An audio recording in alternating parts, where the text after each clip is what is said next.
First pitch, Freeman lifts one the other way. Back goes Nimmo, still back. It is over. Freddie Freeman drives in Tommy Edman. The Dodgers come back and win it in 10.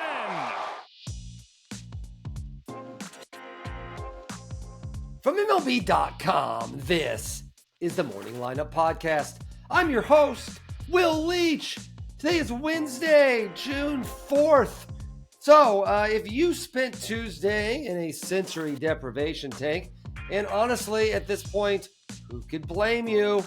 Then it's my job to tell you everything that you missed from what happened in baseball, and to do it in under 10 minutes. If you did not spend Tuesday in a sensory deprivation tank, do not fret. I'll still tell you everything that happened in baseball. This podcast is not just for people in sensory deprivation tanks. That would be far too niche of a market. After a fantastic opener of their 4-game set on Monday, in which the Mets won in 10 innings, Game 2 on Tuesday was just as thrilling, with Clayton Kershaw on the mound, Juan Soto red hot, and Mookie Betts back in the Dodgers lineup after missing nearly a week after breaking his toe while walking to the bathroom at home in the middle of the night. Do not worry, Dodger Stadium was very well lit for his return. The Dodgers jumped out to a 4-1 lead in the first inning, but Soto committed a little future Hall of Famer on future Hall of Famer violence in the third with a 2-run homer off Kershaw, and the Mets took the lead back in the top of the fifth on a Pete Alonso double and a Brandon Nimmo single. But in the bottom of the ninth, for the second consecutive evening, the Dodgers came back to tie it when Max Muncy did this. Brazoban comes back home. Muncy sends one to the moon! We're tied! Second of the game, 199th in Dodger blue. It was Muncy's second homer of the game and his fifth in the last 4 games, and it set the stage for the 10th. After the Mets went scoreless in the top half, the Mets walked Shohei Ohtani to get to Betts, who flied out. Then, Freddie Freeman came up and drilled a ball to deep left. I thought it might be gone, and apparently, so did Mets left fielder Brandon Nimmo, who turned the wrong way and watched helplessly as the ball landed right next to him, allowing the winning run to score and evening the series. I don't know about you, but I kind of want the Mets and Dodgers to play every night. Maybe all the way to October. Christian Walker gets into one deep to left field, all the way back and gone! Walker connects a solo home run, the first run of the game, and the Astros lead 1-0. You know why it's hard being Paul Skeens? Well, the Pirates Uber Ace threw 99 pitches on Tuesday night in the start against the Astros, and 98 of them were incredible, totaling 8 innings, striking out 8, giving up just 3 hits and 0 runs. And when you're Paul Skeens, and more to the point, when you have that Pirates offense supporting you, the one pitch of the 99 you threw that didn't turn out the way you wanted is the one we play the highlight of. And of course, the one that cost you the game. Because that pitch was the one that Christian Walker hit over the wall. Once the Pirates pulled Skeens heading into the ninth, the Astros immediately scored 2 runs, because of course they did, leading to a 3-0 Houston victory. In his last 5 starts, Skeens has a 1.04 ERA with 38 strikeouts and only 20 hits allowed. His record in those 5 starts is 1-2. The Pirates have now lost 8 of Skeens' 12 starts on the season, despite his 2.05 ERA. Lance McCullers got his first win in 3 years in that game, by the way. Congrats, Lance. Welcome back. After the break, 2 streaks finally ended. One of them good, one of them very bad.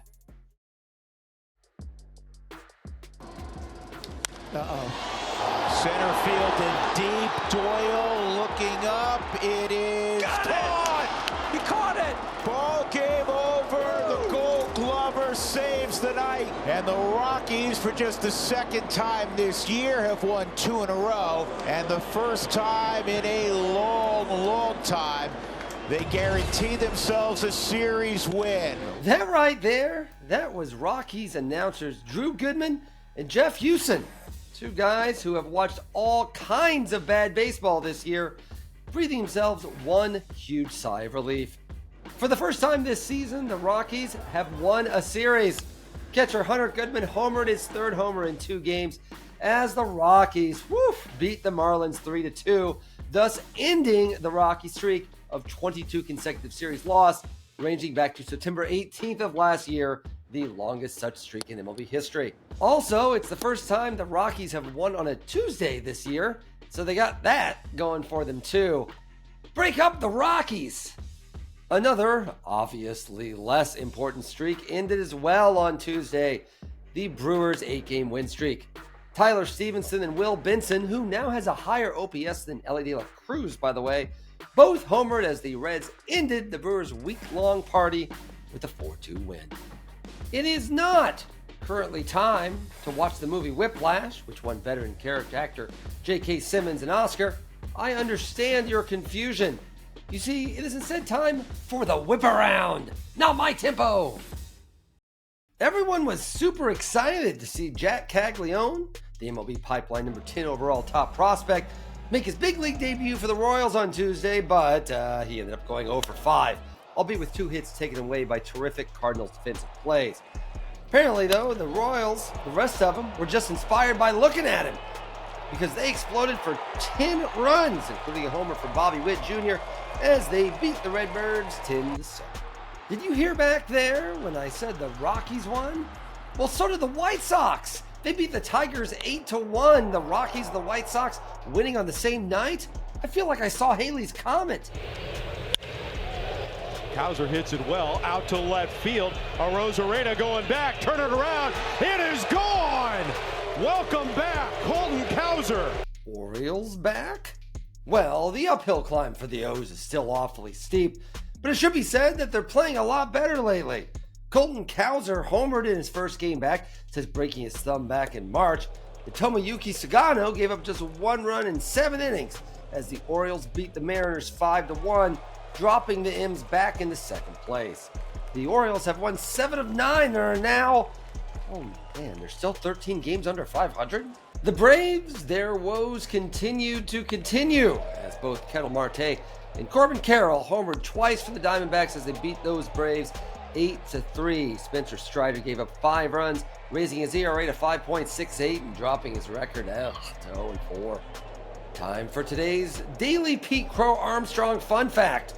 With his 2 stolen bases Tuesday, he became the 4th fastest player to 15 homers and 20 steals in MLB history, doing it in 60 games. Fastest, by the way, Eric Davis with 40 games in 1987. The Cubs beat the Nationals 8-3, their 3rd win in a row. That one is driven to right field and deep. There it goes. See ya. Welcome back, Jazz Chisholm. It's 2-1 Yankees.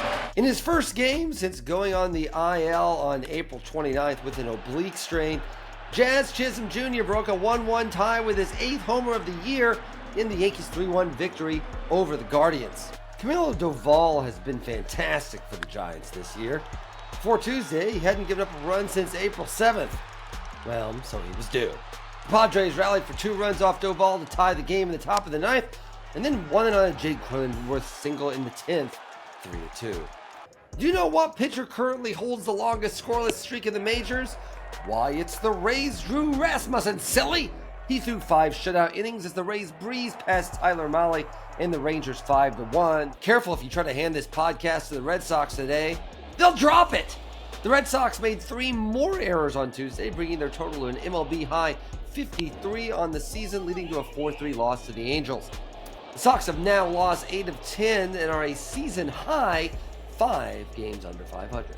Trey Turner hit 2 homers, thus making Bryce Harper feel bad for his measly 1, as the Phillies beat the Blue Jays 8-3. Vladimir Guerrero walked once, extending his streak of 33 straight games of getting on base, tying his Hall of Fame dad's career high. And we close with a whole bunch of sad A's stats. With their 10-3 loss to the Twins on Tuesday, they have lost 9 straight in 18 of their last 19, their worst stretch since the Philadelphia A's lost 20 in a row in 1943. The loss was their 9th straight game, which they've given up 8 or more runs. They're on pace to give up the most runs by an American League team since the 1996 Tigers. Ouch. And that's all for today's Morning Lineup podcast. Thank you for listening. Please be sure to give us a rating and review and tell everyone you know about this podcast.